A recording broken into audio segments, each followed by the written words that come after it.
Hi everyone, welcome back to my channel.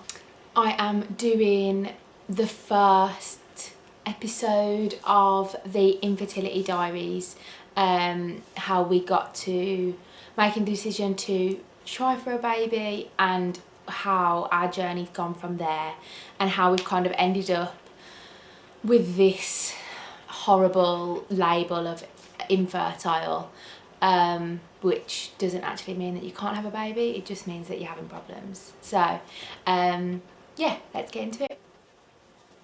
So me and Mark have been together for coming up to 12 years this year, so 11 and a half years. We got married in September 2017. Oh God, I nearly forgot that. But yeah, we got on a beach in Turkey and it was the best day ever.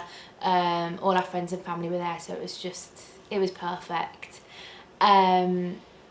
We went on our honeymoon in the December, and when we got back we decided that it was the right time for me to come off the pill and we were ready to start trying for a family.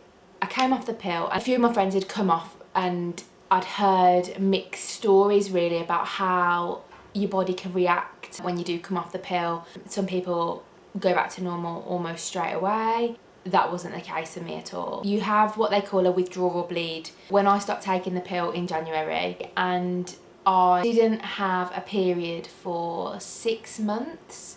So I had my withdrawal bleed as a normal, as if I was starting a new pack, and then nothing for 6 months. So for me, time was like ticking on, and you know when you kind of know that something's not quite right, that's how I felt. I didn't know what specifically there was, and when my period did come back, it was really long, like the cycle,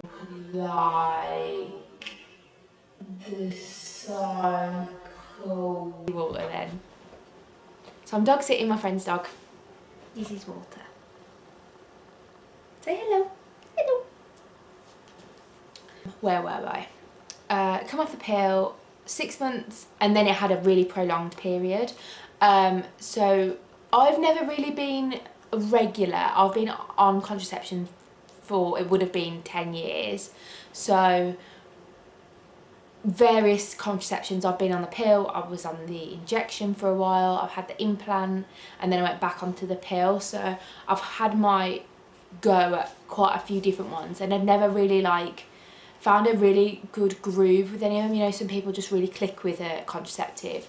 I never really found that, so I kind of just stuck with the pill in the end, because the implant was really messing my cycles up. So I knew that my cycles weren't 100% anyway, but I'd never kind of questioned it, or I'd never found out why. So after I come off the pill and I got this really long period, and then I think I came off, but I wasn't off for very long, maybe 2 weeks, and then I started bleeding again.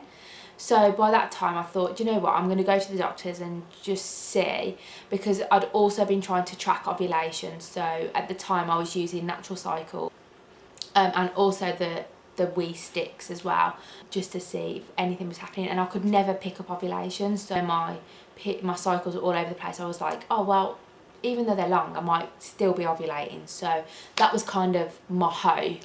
I decided to go to the doctors. I didn't know how the doctor was going to react, just my normal GP that I'd see, because I'd heard online that some doctors don't really do anything until 12 months after you'd stop taking the pill, because they can say it can take up to 12 months to get your body back to normal. So I was kind of blaming it on that a little bit as well. But I went to the doctors and she was really nice. I kind of told her everything, what I'd gone through and stuff, and she was like, right, sounds like you might have PCOS, which means Polysystic Ovarian Syndrome. Because it's a syndrome, the scale's so big for it. Like, there's not just one symptom. She sent me for blood tests and for a ultrasound scan. So I'd had that done. Yes, it wasn't nice. So I had the bloods, they came back. I actually got the results while I was in the airport going on holiday, and they came back clear, which was really bizarre to me. I was like, oh, sorted. I'd not had the scan by this point. I was like, great, so there's nothing wrong. We can then kind of rule that out. So I had the scan the day I got back from holiday, and she told me that I had got cysts on my ovaries, but didn't really say too much more other than that. So I went back to the doctors as I was told to. The report that what are they called? Sonographer, maybe? We'll check. That had done the ultrasound had said that my womb lining was really good, but I had got cysts on both ovaries. So the doctor then sent me for another blood test, and that came back that I was a spike in, I don't know what the hormone was called anyway, but she said it was slightly raised, so the chances I do have PCOS.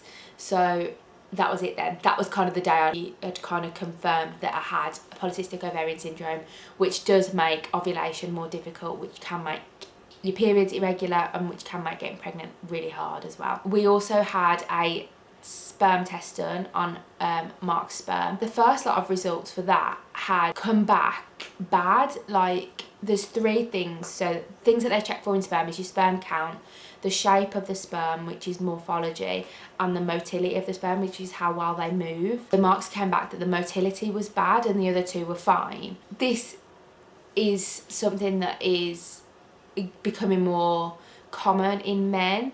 So at first we were like, right, this isn't great, but we'll see what we can do about it. And because of our results, the GP decided to refer us on to the hospital. So we then had our first appointment under it's gynaecology when you're struggling to have a baby, even though that Mark had problems too. But anyway, so we were at the hospital, and that was in November of last year. She told me to go on some tablets called metformin, which would help me lose weight, which I don't think works for me personally. I have lost weight, but it wasn't, I don't think, due to the tablets. Anyway, that's a story for another time. And they also said to Mark to take some Wellman conception vitamins for 3 months, and they'll retest his sperm again. Also told us on that appointment that they wanted me to have more blood, more swabs, and a HSG done, which is a test that I've had done recently. The 3 months kind of came around, which would have been February, I think. So Mark had his second semen analysis done at the hospital, and luckily those results all come back normal, so he is back in normal category. So male factor infertility now isn't a thing for us, which we're really grateful for. We're really happy about that and those results. He changed his lifestyle slightly, tried to be a bit more healthy and taking the tablets and stuff, and I think that really did help. Good, at least we've got some good sperm. We went back to see the consultant again in April. You ready? Yeah. What will be?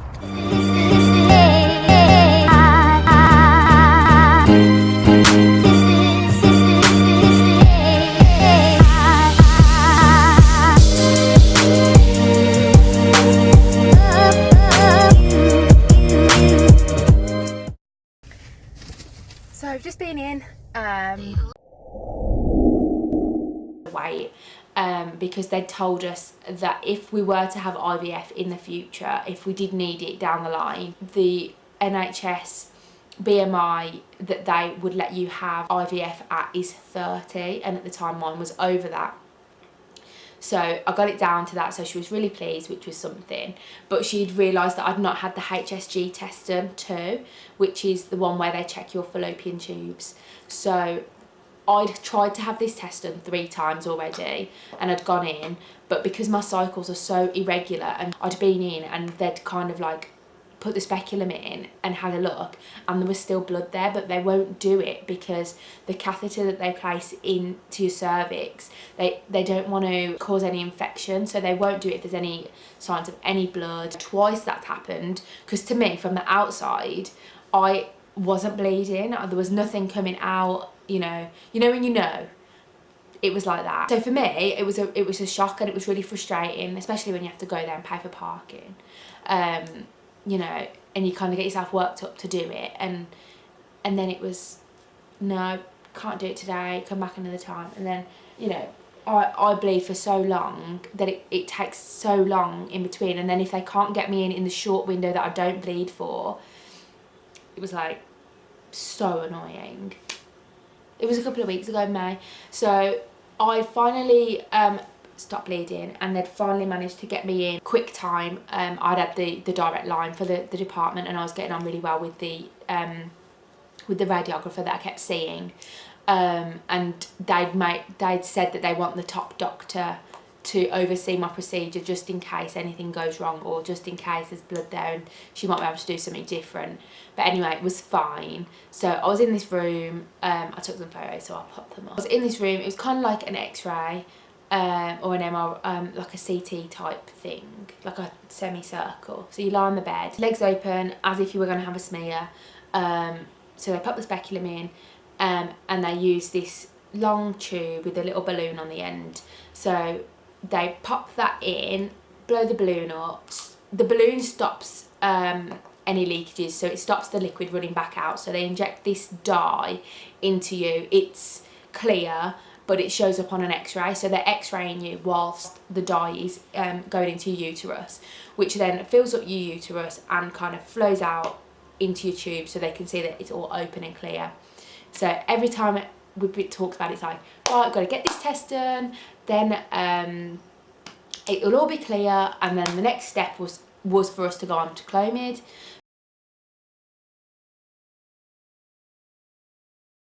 So we were like, get the test done, it'll all be clear, fine, we'll go on to Clomid 6 months and that'll be great. So I was in there expecting it all to be fine, and they were like, nope. I put the thing in. Oh, can we have some more? No. Should have been like a 2-minute treatment, not long at all. I was in there for maybe 45 minutes, and they tried to do it about 6 or 7 times. The balloon kept popping because there was nowhere for this fluid to go other than into my uterus. There was it wouldn't pass in my tubes at all. They ended up swapping from using the catheter, the plastic catheter with the balloon on, to using what they called a Christmas tree. It was not a Christmas tree. It was a metal screw. So they put the screw in, screwed it into my cervix. It was so uncomfortable. And then they inject the dye through that so that there was no pressure to pop it. So it was giving it even more pressure to push whatever was in the way of the tubes away. But it was that blocked that the liquid seeped past the Christmas tree back out of me, and it was just like, I knew there was something wrong. Oh, so is this normal? And they were like, yeah, it's normal, totally normal, it happens to everyone. What are you waiting for? Like, I don't understand why doctors do it. I know they don't want to panic you, but it wasn't great. They took everything out. They were like, that's it now, can't do it anymore. Go and get your underwear back on, go and clean yourself up and come back and we'll discuss the results with you. So they had like a screen on the thing, and they were telling me, that they were talking me through the results and showing me the x-rays that they'd taken, and they'd basically said that both my tubes were blocked, and that was it then. I was absolutely like gutted, because this just wasn't what I'd expected. I'd not even considered this as an option. I mean, I'm quite a positive person generally, and I can kind of roll with the punches, but that felt like I'd literally been punched in the vagina. It wasn't good. The lady that I'd seen a couple of times before, because I'd been in so often, hers was like, do you want me to go and get your husband? Is he out in the waiting room? I was like, yes, please go and get Mark. And she went and called him in. Didn't explain to him at that time what had happened. She was like, oh, I'll let Nicole tell you what's happened. And he knew instantly, but you know when you're like, right, go compose myself. I didn't want him to know that I was upset, or I didn't want him to panic, because at that time he didn't know what was wrong. Luckily, the doctor that had done the scan for me had the pictures up, and he could talk him through it and show him what we meant, because you know when you leave and you're like, oh, they said this and this, and you forget half of it, and it means nothing to someone else that hasn't seen the image. So it was really good that he could come in and see the picture. So they kind of said, right, phone your consultant back up, they'll get you back in, and make a kind of a plan of action from there. which is kind of where I'm at the moment now. So I've spoke to my consultant again, and they want me to have another ultrasound like I'd had last year, to try and figure out what is causing the blockage. Even if I was ovulating, which I'm not, the egg wouldn't pass the blockage, so that's why we've struggled to get pregnant so far. It was it's quite heartbreaking, but it's also like, I'm glad I know now. Knowledge is power, isn't it? I mean, when you know, you can kind of deal with the situation and know where to go from there. So as far as I'm aware from now, once I've had the scan, depending on what the results will be, my consultant may want to take me in for surgery, a laparoscopy where they go in keyhole through your stomach, to see if they can remove it or see what it is if they can't tell from the scan. As far as I'm aware, again, the only way we can conceive now is through IVF. I'm glad I've lost the weight already, because that would have been something else that I would have been stressing about. I mean, I'm still trying to lose weight for my own health anyway, but I'm not stressing about it for the IVF point of view. Yeah, it's not great, but like I said, I'm quite a positive person. I'm able to kind of take a few hits before it really gets to me. I have my days, you know, where it's really hard, but I'm busy with work, I'm busy with Mark, I'm busy like with my friends, so I'm doing alright, I'm doing okay. Me and Mark are trying to like carry on with our life as normal, not let it really bother us too much. Not many of our friends have got children yet, so it's not like we're surrounded by kids all the time. You know, our friends that we see all the time, they're all just like big kids still, you know. We're all happy to still go out for food or go bowling or go out for a few drinks on the evenings or whatever. So in that respect, nothing's really changed. So I'm not kind of sitting around twiddling my thumbs around people that have got children all the time or whatever. And even if I was, I feel like I'm very much in my own lane. Like I'm so happy for everybody else. I'm not bitter towards people that have got children. I don't feel upset, or, you know, I'm upset for me, but I'm happy for them. I'm just happy that I know now, and I know at this age. I mean, I'm 26 at the moment, and I'm glad I found out now, and there's still time. So we've just got to hope that there's some eggs in there, even though I don't ovulate. We've got to hope that we've got some eggs in there and we can get some more answers and make another plan of action. But I will be keeping you up to date, and I will be filming more when I'm not necessarily at appointments, but if I'm having stuff done, and if we do end up going through IVF, I'm gonna vlog the whole thing, so I'll be able to update the infertility diary series that I'm gonna be doing on here. So yeah, that's where we are at the moment. If you've got any questions, I know this is a very taboo subject for a lot of people, but if you've got any questions, even if you've got children or if you're not infertile, or if you feel that you are worried that you'll end up being in the same position I'm in now, or if you've got to go through any of the tests that I've had done and you've got any questions or want any advice, just leave me a comment in the section below and I can do another video, answer as many as I can. But yeah, that's kind of all up to date really at the moment. I've got another scan in July, so that'll be the next time I'll probably catch up with you in this series, because between now and then I'm just going to be going on holiday, and hopefully, I don't know if you can hear, the rain is absolutely horrific, so I'm just going to be going on holiday and chilling out and hanging out with my friends. So yeah, being a normal, not trying to conceive 26-year-old gal, having a good time at life. So yeah, I know things could be better, but they could be worse too.